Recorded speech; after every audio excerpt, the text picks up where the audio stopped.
고혈압, 당뇨, 혹은 만성질환이 있다는 이유로 남들은 잘만 가입하는 실손보험 가입을 거절당하셨나요? 혹은 유병자 실손보험 가입을 고민 중이지만 복잡한 약관 때문에 가입해야 할지 말아야 할지 고민 중이신가요? 오늘 이 영상으로 그런 모든 고민들을 끝내드리겠습니다. 유병력자 실손보험의 핵심 혜택과 숨겨진 단점, 그리고 보험료 부담을 줄이는 가입 전략부터 많은 분들이 헷갈려 하시는 3개월 이내의 고지 의무가 무엇을 의미하는지, 단순 약 처방은 고지해야 하는지까지 완벽하게 정리해드리겠습니다. 병력 때문에 실손보험을 포기했던 분들을 위한 총정리 영상 지금 바로 시작합니다. 유병자 실손보험을 두고 가입할까 말까 고민하는 분들이 굉장히 많습니다. 이런 분들과 이야기를 나눠보면 실손보험이 아무리 좋다고 하지만 유병자 실손보험이라 약관도 더 복잡해 보이는데 내가 낸 보험료만큼 보장을 받을 수 있을까? 라는 생각 때문에 고민을 하시는 경우가 대부분이었는데요. 지금부터는 이 유병자 실손보험의 장단점과 추천 여부를 솔직하게 말씀드리겠습니다. 먼저 유병자 보험은 보장 구조부터 잘 알아야 되는 상품입니다. 첫 번째로 보장 한도와 자기부담금을 확인해 볼 텐데요. 많은 분들이 유병자 실손보험에 가입하면 모든 병원비를 돌려받을 거라 생각하지만 사실은 그렇지 않습니다. 특히 유병자 실손보험은 자기부담금이 생각보다 높습니다. 보시면 입원 의료비의 경우 사고 및 질병당 보장금액 5천만 원 한도로 보장하고 보장받을 의료비의 30% 또는 10만 원 중 큰 금액을 무조건 내 돈으로 내야 합니다. 예를 들어 100만 원짜리 치료를 받으면 30만 원은 내가 내야 하는 거죠. 일반 실손보다 부담이 크죠. 외래 의료비는 더합니다. 연간 20만 원 한도로 보장하고 30% 또는 2만 원 중 큰 금액을 공제합니다. 만약 5만 원짜리 통원 치료를 받으면 30%인 15,000원이 아닌 2만 원을 떼고 돌려받습니다. 2만 원 미만의 치료비는 돌려받을 수 없다는 뜻이기도 한 거죠. 실손보험은 자잘한 치료들까지 전부 보상받을 수 있다는 점에서 선호도가 높은 상품인데 이렇게만 보면 대부분 메리트가 없다고 느끼시고 실망하실 수 있습니다. 하지만 유병자 실손보험의 진짜 중요한 혜택은 따로 있습니다.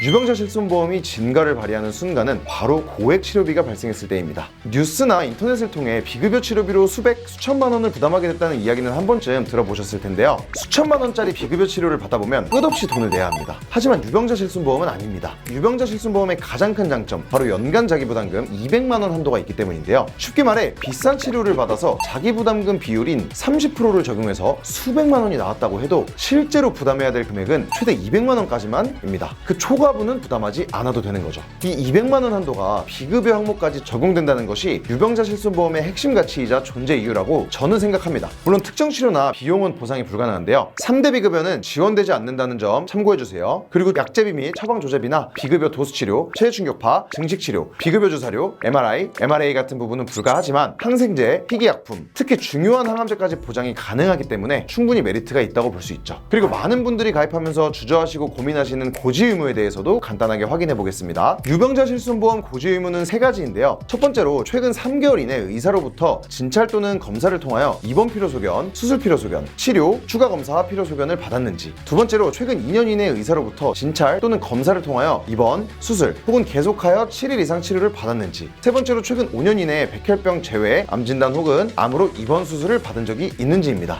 여기서 많이 헷갈려 하시는 부분을 빠르게 체크해 볼 텐데요. 먼저 치료는 단순 처방을 위해 병원 진료를 받는 경우는 제외됩니다. 그리고 추가 검사는 병증에 대한 치료 없이 유지되는 상태에서 시행하는 정기 검사나 추적 관찰은 포함하지 않습니다. 계속하여 7일 이상 치료, 이 부분도 동일한 질병으로 누적해서 7일 이상인지 체크해 주시면 되고 동일한 질병이 아니라면 합산하지 않으셔도 됩니다. 이 부분이 헷갈려서 괜히 고지 안 해도 되는 부분 고지하시거나 고지해야 되는데 고지하지 않거나 해서 나중에 보장받지 못하고 피해를 입는 일 없도록 꼭 체크해 주시길 바랍니다. 만약에 그래도 헷갈린다, 어렵다 하시는 분들은 저희 보안남팀 전문가들에게 문의 주시면 도움드리도록 하겠습니다. 이렇게 유병자 실손보험에 대해 확인을 해봤는데요. 정말 장단점이 명확한 상품인 만큼 어떤 분들에게 추천드리고 또 추천드리지 않는지도 명확합니다. 먼저 어떤 분들에게 추천을 드리냐면 큰 의료비 혹은 비급여 고액 치료를 받을 가능성이 있는 분, 만약 내가 현재 만성질환이 있어서 일반 실손보험 가입이 어려운데 나중에 큰 수술이나 고액 치료, 비급여 치료를 받아야 할 수도 있다고 생각한다면 유병자 실손보험의 보장 및 비급여 자기부담금 200만 원 한도는 최고의 안전장치가 될 수 있을 거라고 생각합니다. 그렇다면 유병자 실손보험을 가입하지 말아야 되는 경우는 어떤 경우일까요? 일반 실손보험처럼 일상생활 속 자잘한 치료비 보장이나 도수치료 등을 목적으로 생각하시는 분들, 이런 분들은 가입하지 마세요. 실질적으로 원하시는 부분에서 보장을 받을 수 있는 부분이 굉장히 적거나 없을 확률이 높습니다. 하지만 보험을 가입할 때 가장 중요하게 알아두셔야 될 건 개인별 병력과 상황에 따라 가장 유리한 선택이 언제든지 달라질 수 있다는 점입니다. 오늘 소개드린 유병자 실손보험의 경우에도 개인의 건강 상태나 니즈에 따라 다른 보장 상품을 선택하는 것이 더 유리할 수도 있죠. 그렇기 때문에 꼭 전문가를 통해 자세한 상담을 받아보고 결정하시는 게 중요한데요. 병력으로 인해 보험 가입이 까다롭고 어려운 분들도 저희 보안남 팀으로 연락 주신다면 가장 저렴한 보험료로 가장 최선의 손해보장을 받으실 수 있도록 도움드리겠습니다. 감사합니다.